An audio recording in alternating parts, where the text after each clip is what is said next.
Good morning, educators. Myself Sulbi Sakla from Jack Angel Education. Today I am going to explain lesson planning of day 15, first one for class senior KG. Let's start with our first period.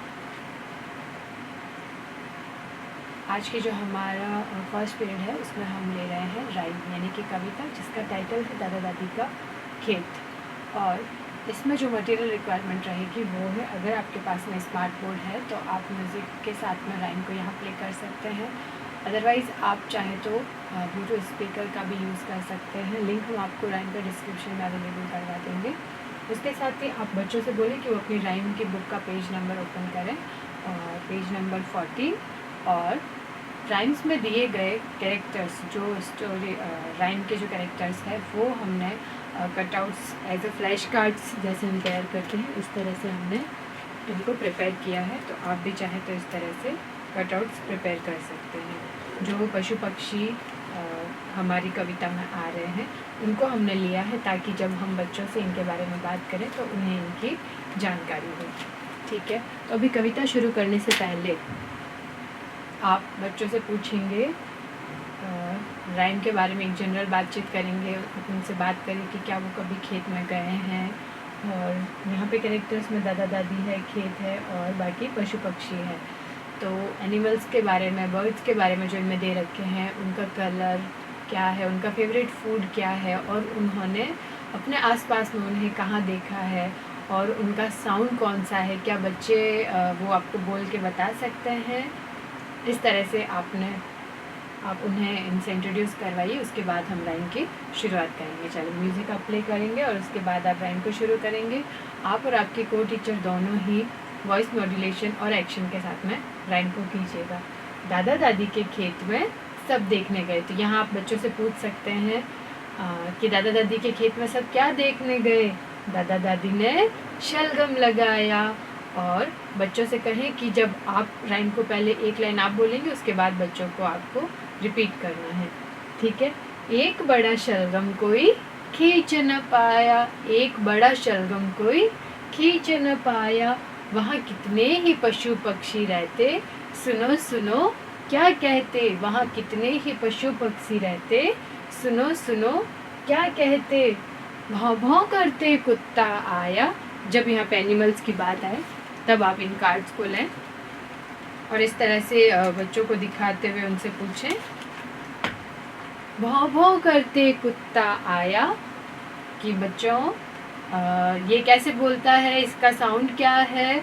तब बच्चे आपको action के साथ में dog की आवाज़ निकाल के बताएंगे, भौं भौं करते कुत्ता आया, म्याऊ म्याऊ करते बिल्ली आई। तो बिल्ली कैसे म्याऊ म्याऊ करती है, म्याऊ म्याऊ करते बिल्ली आई, कुकड़ू करते मुर्गा आया, कुकड़ू करते मुर्गा आया, अपने साथ मुर्गी और चूज़ों को लाया। तो यहाँ भी आप बच्चों से पूछिए कि मुर्गा अपने साथ किसको लाया था, मुर्गी और चूज़ों को। जब आप बीच बीच में बच्चों से प्रश्न करेंगे तो आपको ये भी पता लगेगा कि बच्चे आपको इंटरेस्ट लेकर के सुन रहे हैं या नहीं, या उनका ध्यान कहीं और तो नहीं है। ची ची करते चिड़िया आई। तो आपको यहाँ बच्चों को बताना है कि चिड़िया किस तरह से आती है और चिड़िया कैसी दिखाई देती है। ये है हमारी चिड़िया। और ची ची करते चिड़िया आई, यहाँ पे आप हाथों का एक्शन भी लें। ची ची करते चिड़िया आई, क्योंकि चिड़िया उड़ते हुए आती है हमेशा। अपने साथ हिन हिन करते घोड़ा लाई, चिड़िया अपने साथ किसको लाई, हिन हिन करते घोड़ा लाई। बाँ बाँ करते गाय भी आई, क्वाक क्वाक करते बतख भी आई, काऊ काऊ करते कौवा भी आया। तो जैसे ही कौवा आया तो फिर से कौवा भी उड़ता है। काऊ काऊ करते कौवा आया, गुनगुन करते भौरा भी आया। तो भौरा गुनगुनाता है। सबने मिलकर जोर लगाया। अब जोर कैसे लगाते हैं तो आप बच्चों को उसका एक्शन करके बताइए। सबने मिलकर जोर लगाया। फिर मोटा शलगम बाहर आया, उसे देख सबको खूब मज़ा आया। तो जब आपको मज़ा आता है तब हम कैसे एक्सप्रेस करते हैं, इस तरह से।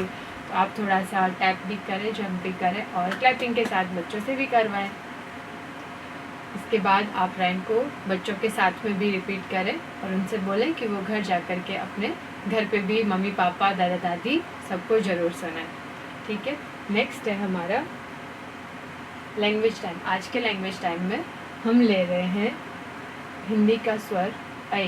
हमारा जो स्वर अक्षर है ऐ वो हम ले रहे हैं, और इसमें भी हमारी जो स्किल्स डेवलप होगी वो है बच्चों की लिसनिंग स्पीकिंग के साथ ही हमने यहाँ पे राइटिंग भी दी है, तो राइटिंग की स्किल्स भी डेवलप होंगी। और फ्लैश कार्ड्स हम यूज़ करेंगे मटेरियल्स में, और जो बच्चों की पिक्शनरी है वो, और उसके साथ ही उनकी वर्क बुक जिसमें हमें उन्हें राइटिंग करवानी है।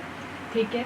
तो ऐ को इंट्रोड्यूस करवाने से पहले आप जो छोटा ऐ है एक बार उसको आप रिवाइज़ करवा दीजिए।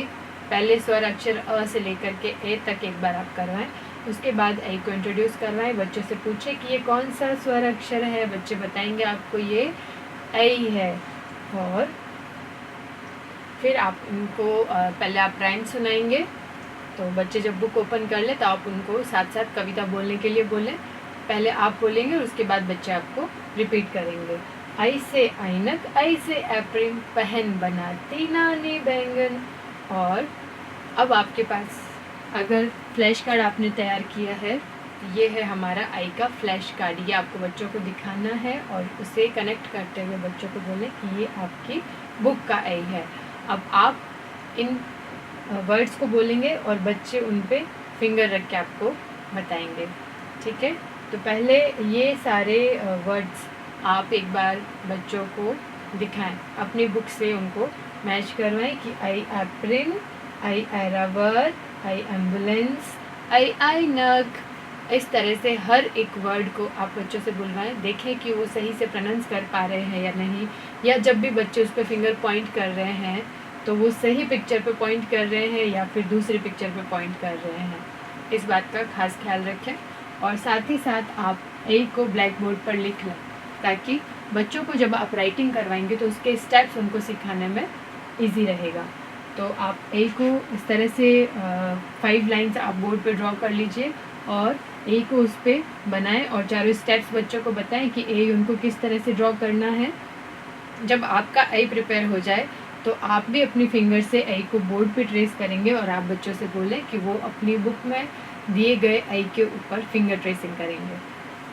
ऐसे step 1, step 2, step 3 and step 4। चारों स्टेप्स बताने के बाद बच्चों को आप क्रेयॉन्स दें, उनको बोले कि क्रेयॉन्स की हेल्प से उनको यहाँ पे ट्रेसिंग कंप्लीट करनी है और आगे वाले ऐ में उनको कलर करना है। फिर दिए गए ऐ के अंदर उनको अगेन ट्रेसिंग करनी है और नीचे फ्री हैंड राइटिंग है, यानी कि अब अपने बच्चे जो है वो ऐ को लिखना सीख गए हैं, उनका स्टेप्स सीख गए हैं। तो पहले आप लाइन फॉर्मेशन में सिखाएं ताकि विदाउट लाइन फॉर्मेशन भी वो इजीली लिख पाएँ। तो जब यहाँ पे 4 to 5 टाइम्स उन्होंने लाइन फॉर्मेशन में लिख लिया है तो इसके बाद वो विदाउट लाइनिंग भी इजीली कर लेंगे। और अगर कोई बच्चा एक बार में नहीं कर पा रहा है तो आप उसको सैंड ट्रेसिंग करवाएं, आप उसको क्रेयॉन्स दें, आप उसको इस तरह से बार बार ट्रेसिंग की प्रैक्टिस करवाएं और कुछ डॉट्स भी आप उसको लिखने के लिए दे सकते हैं। अगर कोई बच्चा ढंग से नहीं लिख पा रहा है तो आप उसको हेल्प आउट ज़रूर करें। नेक्स्ट है हमारा नंबर टाइम। थर्ड पीरियड जो है हमारा नंबर टाइम का, और आज इसमें हमारा टॉपिक वो है शेप्स। इसमें भी हमारे बच्चों की जो स्किल्स डेवलप होगी वो है लिसनिंग एंड स्पीकिंग। मटेरियल जो हमें रिक्वायर्ड रहेगा वो है फ्लैश कार्ड्स ऑफ शेप्स, और कुछ चीज़ें शेप से रिलेटेड अगर आपके पास क्लासरूम में है तो आप वो भी ले सकते हैं। जैसे अगर आपके पास कोई कटआउट पड़े हैं तो आप उनको पहले से तैयार कर लें, जिसमें आप सर्कल है, सेमी सर्कल है, ओवल है, डायमंड है, बिकॉज ये सारे शेप्स बच्चे आपको इजीली बताएंगे क्योंकि पहले वाली क्लास में उन्होंने किया होगा। और ये शेप्स हो सकता है कि उनके लिए नए हों, तो जो शेप्स आपको लगे कि बच्चे बिल्कुल नहीं जानते उन शेप्स के लाइव एग्जांपल्स आप उनको ज़रूर दिखाएं। ठीक है। चलिए, इनके लिए भी हमने फ्लैश कार्ड्स लिए हैं। ये हमारे शेप्स के फ्लैश कार्ड्स। तो पहले आप इन शेप्स को ब्लैक बोर्ड पर कलरफुल चॉक से सारे जितने शेप्स बुक में दे रखे हैं उन सभी को आप बोर्ड पे ड्रॉ कर लें और हर एक बार आप हर एक शेप को बच्चों से इंट्रोड्यूस करवाएं कि ये कौन सा शेप है। तो पहले जैसे आप बोर्ड पे दे रखे सर्कल शेप को बच्चों से बताएंगे कि विच शेप इज़ दिस, बच्चे आपको जवाब देंगे दिस इज़ सर्कल। तो आपको हर एक शेप इस तरह से इंट्रोड्यूस करवाना है और उनसे पूछना है। जब सारे शेप्स का इंट्रोडक्शन हो जाए, बच्चे इजीली बता पाएँ, तब आप उन्हें बोलें कि जो शेप आप उन्हें कार्ड में दिखाएंगे वही शेप उनको अपनी बुक में फिंगर को पॉइंट करते हुए दिखाना है। जैसे कि आपने अगर बताया कि अगर आप उनको बता रहे हैं सर्कल, तो बच्चे अपनी बुक में फिंगर को पॉइंट करके आपको बताएंगे कि सर्कल शेप कौन सा है। ठीक है। फिर अगर आप उनको बता रहे हैं ट्रायंगल, तो ध्यान रहे कि बच्चे सभी अपनी बुक के अंदर ट्रायंगल शेप को फिंगर पॉइंट करके बताएंगे कि दिस इज़ ट्रायंगल। फिर अगर आपने दिखाया है उनको रेक्टेंगल, तो सारे बच्चे आपको रेक्टेंगल शेप दिखाएंगे। और शेप्स के साथ ही आप उन्हें बताएं कि कौन से शेप में कितनी साइड्स होती है और किस शेप में साइड्स नहीं होती है। ठीक है। इसके साथ ही जब आपका इंट्रोडक्शन पार्ट कंप्लीट हो जाए, आपको लगे कि हर एक बच्चा इजीली आपको शेप्स बता रहा है, तो आप एक एक्टिविटी भी करें। एक्टिविटी के लिए आपको क्या करना है कि एक शीट लेनी है जिसके ऊपर आप बच्चों को बोलेंगे कि उन्हें अपनी फेवरेट शेप उस पर ड्रॉ करना है। कोई भी एक शेप, इन सारे शेप्स में से कोई भी एक शेप जो बच्चे को सबसे ज़्यादा पसंद है, उस शेप को बच्चा अपनी जो शीट आपने उसको दी है उस पर वो ड्रॉ करे। आपको केवल फ्री हैंड राइटिंग के लिए उसको देना है, ताकि पता लगेगा कि बच्चे शेप्स को इजीली समझ पाए हैं या नहीं। ठीक है। और ड्रॉ करने के बाद आप बच्चों से बोलें कि वो अपने हाथों से ही उस शीट को टेयर करें और उस शेप को अलग कर लें। तो ये एक्टिविटी आप ज़रूर करवाएं, सारे बच्चों से करवाएं और आप बच्चों की हेल्प भी करें। हो सकता है कि जैसे सर्कल शेप है या सेमी सर्कल शेप है, तो यहाँ पे बच्चे इजीली टेयर नहीं कर पाए, तो आप और आपके को टीचर उनकी हेल्प ज़रूर करें। और इससे पहले आप जब उनको डेमो भी देंगे, तो आप भी अपने हाथों से ही शेप्स की कटिंग करके आपको दिखानी है। सीज़र का यूज़ नहीं करना है, बिकॉज छोटे बच्चे हैं, अभी हमें उन्हें ये चीज़ें नहीं देनी है।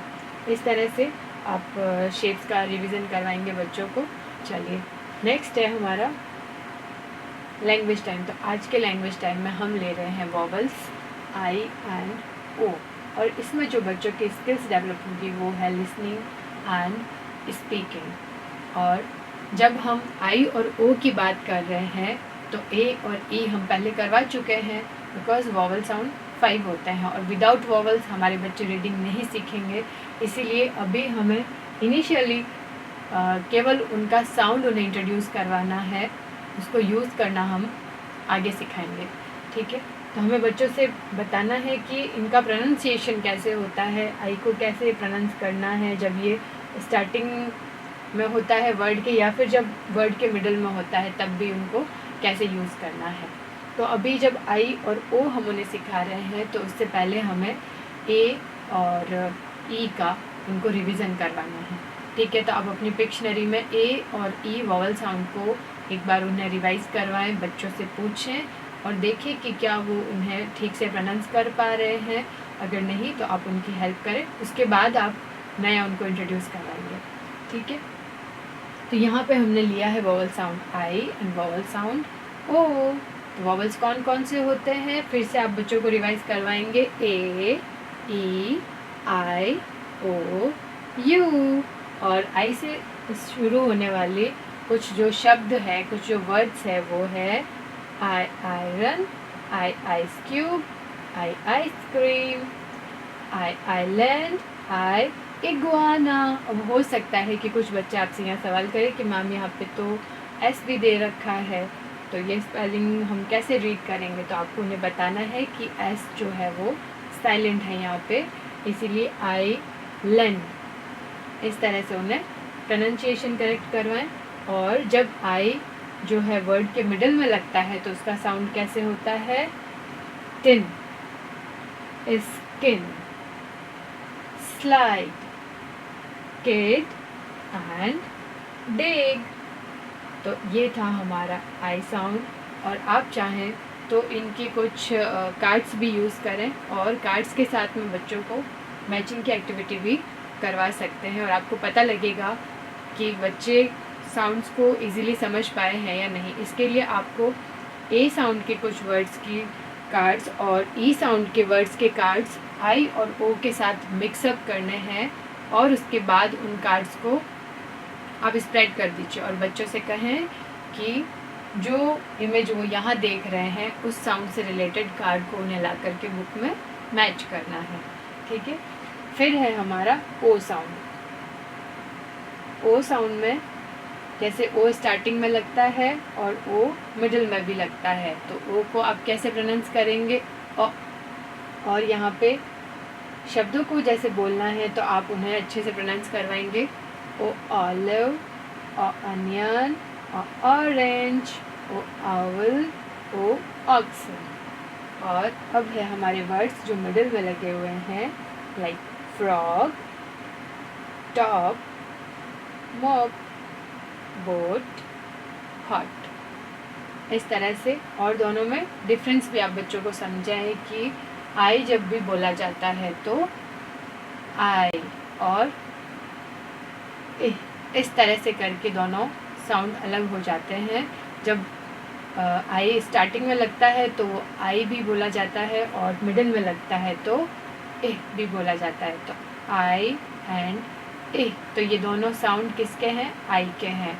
और जब हम यहाँ ओ की बात कर रहे हैं तो ऑलिव, अनियन, ऑरेंज, इस तरह से हर एक वर्ड का साउंड आप बच्चों को सिखाएंगे, हर एक वॉवल का साउंड आप बच्चों को सिखाएंगे। ठीक है, और जो कार्ड गेम हमने बताया था, अगर आपके पास में कार्ड्स अवेलेबल हैं तो जब भी आप इसका रिवीजन करवाएं या जब इंट्रोडक्शन भी करवा रहे हैं तब भी, दोनों में से किसी भी टाइम आप इस एक्टिविटी को भी ज़रूर कंडक्ट करें, उससे बच्चे और इंटरेस्ट के साथ में चीज़ें सीखेंगे। नेक्स्ट है हमारा प्ले टाइम। तो आज के प्ले टाइम में आपको करवाना है बच्चों को हैंडकरचीफ गेम, और कभी ना कभी ये आप सबने भी बचपन में ज़रूर खेला होगा। इसमें हमारे बच्चों की जो स्किल्स डेवलप होगी वो है ग्रॉस मोटर, लिसनिंग, स्पीकिंग। ठीक है, और मटेरियल जो आपको रिक्वायर्ड रहेगा वो है हमारा म्यूज़िक प्लेयर और हैंडकरचीफ। तो जैसा कि आप इमेज में देख पा रहे हैं, हमें बच्चों को सर्कल में बिठाना है। तो आप भी अपनी क्लास के बच्चों को चाहे तो आप ओपन एरिया में लेकर के जाएं या आपका जो प्ले रूम है वहाँ लेकर के जाएं, उन्हें सर्कल में बिठाएं और आप भी उनके साथ ज़रूर बैठें ताकि बच्चे आपसे ज़्यादा घुलेंगे मिलेंगे। ठीक है, इसके बाद आपको बच्चों को इंस्ट्रक्ट करना है कि उन्हें एक हैंकी दें और हैंकी लेकर के उस बच्चे को पूरा एक चक्कर काटना है। चक्कर कंप्लीट होते होते उस हैंकी को एक बच्चे के पीछे रखना है, और जिस बच्चे के पीछे रखा है अगर उसे पता लग गया है तो ठीक, अगर नहीं पता लगा है तो उसे, वैसे भी बच्चे सारे अपने पीछे इस तरह से वेट करते हैं कि क्या हमारी टर्न आई है, क्या हमारे पीछे हैंकी आया है, तो बच्चों को पता लग ही जाता है। तो जो बच्चे के पीछे हैंकी रखा हुआ है वो बच्चा हैंकी उठा करके उसको पकड़ने के लिए भागेगा।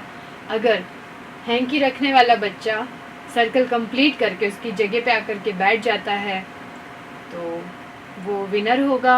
और अगर जिस बच्चे के पीछे हैंकी रखा था वो हैंकी लेकर के भागेगा और रखने वाले बच्चे को अगर उसने पकड़ लिया है, कैच कर लिया है, तो वो आउट हो जाएगा। तो इस तरह से आप ये गेम सारे बच्चों को खिलाएं और ध्यान रखें कि अगर पहली बारी में कुछ बच्चों की टर्न आ रही है तो उसके अगले वाले गेम में, नेक्स्ट वाली टर्न में हर एक बच्चे की टर्न ज़रूर आए, क्योंकि सारे बच्चे अपनी टर्न का हमेशा इंतज़ार करते हैं। ठीक है, तो इस तरह से आपको हैंडकरचीफ वाला गेम उन्हें खिलाना है। चलिए, नेक्स्ट है हमारा आर्ट टाइम। आज के आर्ट टाइम में हम करेंगे पेपर पेस्टिंग। पेपर पेस्टिंग में हम लेंगे शेप्स, जिसमें आपको पहले से प्रिपेयर करने हैं शेप्स। वो है रेक्टेंगल, ट्रायंगल, सर्कल।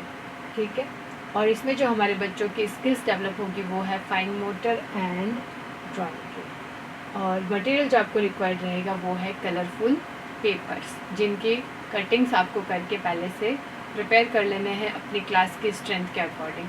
ठीक है, और आपकी आर्ट बुक का पेज नंबर है 8, जिस पे ये पेज हमने आपको दे रखा है। आप यहाँ पे क्या करेंगे, cut and paste 1 rectangle, 3 triangles, 3 circles and 8 thin coloured paper strips. और आपको इन स्ट्रिप्स को, उन शेप्स को कटिंग करके यहाँ पे चिपकाते हुए क्या बनाना है, रॉकेट बनाना है। तो आप बच्चों को बताएंगे कि किस तरह से आप शेप्स के थ्रू ड्राइंग बना सकते हैं, किस तरह से आप इन शेप्स को पेस्ट करके, इनकी ड्राइंग करके आप एक रॉकेट बना रहे हैं, या बच्चों को एक्सप्लेन करेंगे। ठीक है, तो आप और आपके को टीचर पहले बच्चों को डेमोन्स्ट्रेट करके दिखाएंगे। आपकी जो शीट है उसमें आप बच्चों को पहले रॉकेट बना के दिखाएं, और उस पेज को आप ब्लैक बोर्ड पे या उनके सामने, या अगर बच्चे सर्कल में बैठे हैं तो आप वहाँ पे उस शीट को रख दीजिए ताकि बच्चे इजीली देख करके भी अच्छे से करेंगे। तो आपको बच्चों की हेल्प करनी होगी, गम लगाएं और बच्चों को कटिंग्स अवेलेबल करवाएं और आप उनकी हेल्प करें उनका रॉकेट तैयार करने में। चलिए, नेक्स्ट है हमारा थीम टाइम, और आज के थीम टाइम में हमने जो वर्ड्स लिए हैं उन्हें कहा जाता है मैजिक वर्ड्स। और मैजिक वर्ड्स क्यों कहे जाते हैं? क्योंकि कभी हमारी गलती की वजह से, कभी हमारी मिस्टेक की वजह से बड़े हर्ट हो जाते हैं, बड़े नाराज़ हो जाते हैं, तो हमें उन्हें मनाने के लिए सिंपल से वर्ड्स यूज़ करने हैं, और ये वर्ड्स यूज़ करके हम उन्हें खुश कर सकते हैं। ठीक है, इसीलिए ये मैजिक वर्ड्स कहलाते हैं। तो ये एक्सप्लेन आप बच्चों को ज़रूर कीजिएगा, क्योंकि बच्चे भी क्यूरियस होते हैं कि why this is called magic words, क्यों कहा जाता है इन्हें मैजिक वर्ड्स, इनमें ऐसा क्या है, कैसे मैजिक हो जाता है। तो आप उन्हें एक्सप्लेन करिए कि हमारे किसी भी बिहेवियर की वजह से या जाने अनजाने में भी हमसे कभी गलती हो जाती है, तो अगर हम किसी को हर्ट कर देते हैं तो उन्हें मनाने का, उनसे सॉरी फील करने का, उन्हें बोलने का अच्छा सा तरीका है कि हम मैजिक वर्ड्स का यूज़ करें अपनी बात मनवाने के लिए और उन्हें खुश करने के लिए। इसीलिए ये मैजिक वर्ड्स कहलाते हैं। तो हम यहाँ पे मैजिक वर्ड्स में ले रहे हैं may I, excuse me, sorry, thank you, welcome and etcetera. चलिए, तो आप बच्चों को ये सारे वर्ड्स एक्सप्लेन करेंगे। एक बार आप इन सारे वर्ड्स को ब्लैक बोर्ड पे लिख दीजिए, जैसे may I, thank you, welcome and I am sorry, excuse me. ये सारे वर्ड्स आप बोर्ड पे लिख लीजिए एक बार, और फिर आप एक एक वर्ड को एक्सप्लेन करेंगे। अब आप बच्चों से बताएं कि आपको मे आई कब यूज़ करना है। जब आपको किसी से परमिशन लेनी है, जब आपको किसी से पूछना है कि क्या वो ऐसा कर सकते हैं, तब। जैसे यहाँ पे हमने पिक्चर दिखाई है मीना की और उसकी मॉम की। तो यहाँ पे मीना अपनी मम्मा से पूछ रही है कि मे आई हेल्प यू। मीना चाहती है कि वो अपनी मम्मा की हेल्प करे, बिकॉज मम्मा काम कर रही है किचन में अकेले, तो उसको भी जानना है कि मम्मा क्या बना रही है, वो कैसे बनता है। तो आप उनकी परमिशन लेने के लिए, जैसे मीना यूज़ कर रही है, अपनी मम्मा से पूछ रही है मे आई हेल्प यू मॉम, इसी तरह से आपको भी कभी भी किसी भी चीज़ के लिए परमिशन लेनी हो, पूछना हो कुछ भी, तो आप मे आई का यूज़ करेंगे। उसके बाद जैसे आपको मम्मा ने परमिशन दे दी है, या जब भी आपको कुछ अपनी फेवरेट चीज़ आपको मिल जाती है, या आपके बड़े कोई आपको गिफ्ट देते हैं, आपके छोटे भी आपको अगर कुछ देते हैं, तो हमें उन्हें ग्रेटिट्यूड शो करना चाहिए। और ग्रेटिट्यूड शो करने के लिए हम हमेशा थैंक यू का यूज़ करते हैं। तो जब भी आपको कोई कुछ देता है या कभी कोई आपकी हेल्प करता है, तो आपको उन्हें थैंक यू कहना चाहिए ग्रेटिट्यूड शो करने के लिए। तो ये हमारे 2 मैजिक वर्ड्स हो गए, मे आई एंड थैंक यू। फिर है यहाँ पे हमारा वर्ड सॉरी। जैसे यहाँ पे मोनू बैठा है अपने पेरेंट्स के साथ में डाइनिंग टेबल पे, और मोनू क्या कर रहा है, अभी खाना खाते हुए बातें कर रहा है, जबकि हमें खाना खाते हुए बातचीत नहीं करनी चाहिए। ठीक है, तो यहाँ पे उसकी मम्मा ने बोला कि नेवर स्पीक वाइल ईटिंग। तो मोनू ने क्या बोला, सॉरी। उसने सॉरी फील किया ना, क्यों? क्योंकि वो खाना खाते टाइम बातें कर रहा था। तो जब आपसे मिस्टेक होती है तब आप सॉरी फील करते हैं।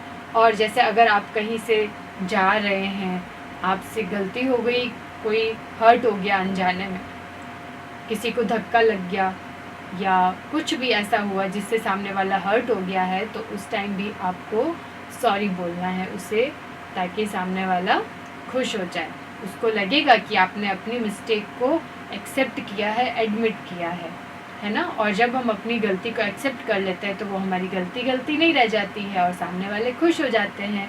इसीलिए सॉरी और थैंक यू तो मोस्ट मैजिकल वर्ड्स है, ठीक है। और इसी तरह से जब आपको कोई थैंक यू बोलता है तो आपको रिटर्न में क्या बोलना चाहिए, वेलकम, है ना। और एक्सक्यूज़ मी जब आपको कब यूज़ करना है, जब आपको किसी से कुछ लेना है और आप कहीं जा रहे हैं, जाते हुए अगर आपसे कुछ गिर गया है या कोई साइड में नहीं हुआ है, रास्ते में खड़ा है, तो आप उसको साइड होने के लिए बोल सकते हैं कि एक्सक्यूज़ मी। अगर आपसे कोई बड़ा है या छोटा है, अगर आपको उससे कुछ भी कहना है, अगर आपको वहाँ से कुछ उठाना है, उनसे लेना है, तो आप उनसे एक्सक्यूज़ करके बात करेंगे, ठीक है।